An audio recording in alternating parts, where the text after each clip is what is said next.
My husband and his beloved mistress died together in a car accident. They left me with a pair of illegitimate children. 18 years passed in a blur. I poured my heart and soul into raising those children until, at last, they earned admission to Cornell University, the country's top university. But on the very day they received their acceptance letters, my dead husband returned, and beside him stood his mistress. She clutched my husband's arm and beamed at me. Thanks to your tireless care, my two sons finally made it into Cornell. If not for you, the two of us wouldn't have been free to live so happily together all these years later. My husband demanded a divorce. He wanted to marry his mistress and reunite their perfect little family of four. I didn't cry, nor did I rage. I only smiled and said, sure, chapter mom, we got in.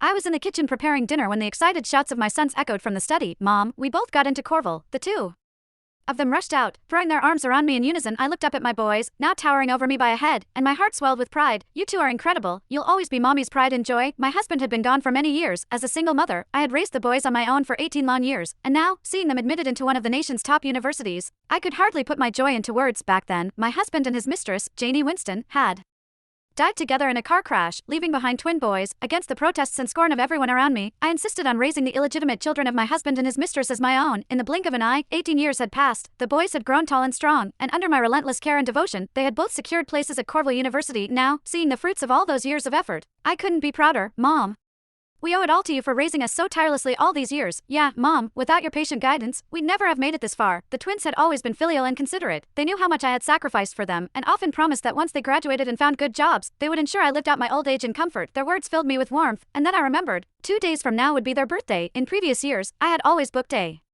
private dining room at a hotel for their celebrations, but this year, I thought, why not combine their birthday party with a banquet to celebrate their admission? It would be lively, joyful, and memorable. I went ahead and reserved a grand hall at the finest restaurant in the city. At the same time, I shared the news of their admission in the family group chat. The moment the message went out, the notifications exploded. 99 plus in an instant. Sammy and Scott really did us proud. If only Jeremy knew how accomplished his two sons have become, he could finally rest in peace. I skimmed through the messages, then sent the banquet location to the group. With everything arranged, I silenced my phone, set it aside, and quietly waited for the day of their birthday banquet to arrive. The birthday banquet was set for 10 o'clock in the morning. 2 days later that day, I arrived at the restaurant early. I went over the menu and the event program again and again, determined that not a single detail be overlooked. Most of the guests were from the Grant family. None of my own relatives came back then. When I defied everyone's objections and insisted on raising the twin sons of my husband, Jeremy Grant, and his mistress, Janie Winston, my parents had been so furious they nearly collapsed from rage. Even after all these years, they still couldn't understand why I had thrown away a good life just to suffer and raise another woman's children, supported by relatives. My in-laws entered the hall.